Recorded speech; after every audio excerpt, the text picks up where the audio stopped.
नमस्कार बंधुरा पोर किचेने आबारो सबाइके स्वागत। आशा करछि सबाई खूब भालोई आछेन और आमिओ खूब भालो आछि। आजके हाजिर हयेछि दारुण स्वादेर पटलेर भर्तार रेसिपि निये। एर आगे हयतो आपनारा अनेकेई पटलेर भर्ता खेयेछेन, किन्तु एई रकम भावे पटलेर भर्ता खेयेछेन कि ना खेये थाकले भिडियोटी अवश्यई स्किप ना करे पुरोटा देखार अनुरोध रइलो। और बाड़ीते এইভাবে পটলের রেসিপি একবার হলো ট্রাই করবেন। তাহলে চলুন শুরু করি আজকের রেসিপি পটলের ভর্তা। প্রথমেই আমি এখানে 6 পিস পটল খুব ভালো করে খোসাটা চেঁচে নিয়ে পটলের দুই সাইড কেটে নিয়ে ধুয়ে পরিষ্কার করে নিয়েছি। এবার পটলগুলোকে এইভাবে আমি একটা ছুরি দিয়ে মাঝখানটা চিড়ে চিড়ে দিচ্ছি। আমার চ্যানেলের এই রান্নাগুলো যদি আপনাদের ভালো লেগে থাকে তাহলে লাইক কমেন্ট আর শেয়ার করে দেবেন। সবকটি পটল খুব ভালো করে চিড়ে নিয়েছি। এবার গ্যাসের উপরে একটা জাল বসিয়ে আমি পটলগুলো দিয়ে দিলাম আর তার সাথে দিয়ে দিলাম একটা গোটা রসুনের কোয়া আর দিয়ে দিলাম 4-5টা কাঁচা লঙ্কা। এবার গ্যাসটা জ্বালিয়ে আমি সবকিছু খুব ভালো করে পুড়িয়ে নেব। আমার চ্যানেল এখনো না সাবস্ক্রাইব করা থাকলে চ্যানেলটিকে সাবস্ক্রাইব করে বেল বাটনটি প্রেস করে পাশে থাকবেন আর নোটিফিকেশন অল করে রাখবেন এই রকম নিত্য নতুন রেসিপি সবার আগে দেখার জন্য।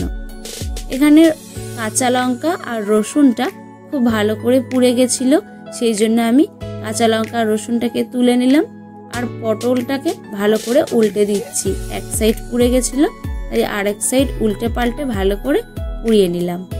এবার এই পটলগুলোকেও আমি ওই প্লেটের মধ্যে তুলে নিলাম। এবার সব পটলগুলো ভালো করে ঠান্ডা হয়ে গেলে আমি পুড়ে রাখা অংশগুলো এইভাবে ছাড়িয়ে দেব। দেখুন পুড়ে রাখা অংশগুলো এইভাবে আমি ছাড়িয়ে নিলাম। এইভাবেই সব কটা পটল থেকে পুড়ে যাওয়া খোসাগুলোকে আমি হালকা হালকা করে ছাড়িয়ে নিচ্ছি।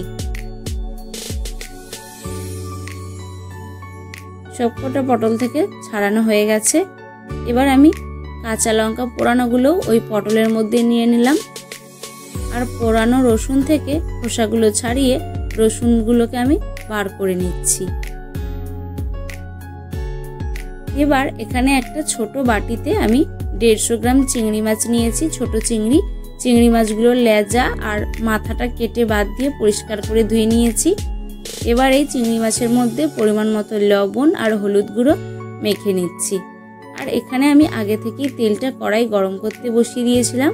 তেলের মধ্যে 2টো শুকনো লঙ্কা দিয়ে দিলাম আর দিয়ে দিলাম চিংড়ি মাছ। এবার চিংড়ি মাছটাকে একদম আমি লাল লাল করে ভেজে তুলে নেব। বাড়িতে অবশ্যই একবার এইভাবে পটলের ভর্তাটা বানাবেন, গরম ভাতে দারুণ লাগে আর কিছুই লাগবে না। এই এক পদেই কিন্তু দুপুরবেলার খাওয়াটা হয়ে যাবে। চিংড়ি মাছগুলো ভেজে তুলে নিয়েছি। এবার একটা শিল পেতে নিয়েছি, শিলের মধ্যে আমি পোড়ানো পটলটা দিয়ে দিলাম। এবার এই পটলটাকে খুব ভালো করে থেতে করে নিয়ে আমি একবার আধা পিসা করে নেব। আর চেষ্টা করবেন যে কোনো ভর্তা শিলের মধ্যে বেটে নিতে, তাহলে কিন্তু ভর্তার টেস্টটা খুবই ভালো হয়। এবার আমি দিয়ে দিলাম ভেজে রাখা চিংড়ি, ভেজে রাখা শুকনো লঙ্কা আর পোড়ানো কাঁচা লঙ্কা, রসুন, ধনেপাতা আর পরিমাণ মতো লবণ। এবার সব কিছুকে আবার আমি একসঙ্গে একদম মিহি করে বেটে নেব। ভর্তা যত আপনারা শিলের মধ্যে ভালো করে বেটে করবেন টেস্ট কিন্তু ততটাই ভালো হবে। খুব ভালো করে সব কিছু আমি মিশিয়ে নিয়েছি। এবার এই পটল বাটাটাকে আমি একটা বাটির মধ্যে তুলে নিলাম। এবার চিংড়ি মাছ ভাজার ওই তেলের মধ্যেই আমি দিয়ে দিচ্ছি পেঁয়াজ কুচি। আমি এখানে একটা বড় সাইজের পেঁয়াজ পাতলা করে কেটে রেখেছিলাম। পেঁয়াজ কুচিটাকে তেলের মধ্যে দিয়ে হালকা লালচে কালার করে ভেজে নেব।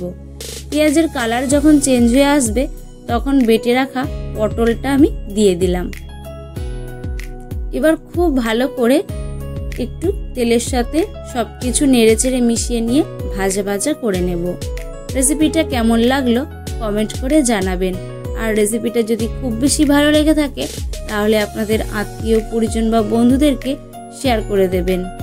আমি গ্যাসের ফ্লেমটা একদম লো টু মিডিয়ামে রেখেই মিনিট 20 ধরে খুব ভালো করে আমি পটলের ভর্তাটা নেড়ে চেড়ে নিয়েছি। এখন এই পটলের ভর্তাটা কিন্তু একদমই রেডি হয়ে গেছে। এবার আমি একটা প্লেটের মধ্যে ভর্তাটা নামিয়ে নিলাম। তাহলে আর দেরি না করে চটপট একটা প্লেটের মধ্যে গরম ভাত নিয়ে নিন, আর তার সাথে এই পটল ভর্তা, একটুখানি পেঁয়াজ কুচি আর এক টুকরো লেবু চিপে ভাতটা মেখে নিয়ে মুখে তুলুন। এর স্বাদ ভোলার নয়। বাড়িতে অবশ্যই একবার এইভাবে ট্রাই করবেন। বাড়ির ছোট থেকে বড় সবাইরই খুবই ভালো লাগবে। ভিডিওটি শেষ পর্যন্ত দেখার জন্য ধন্যবাদ।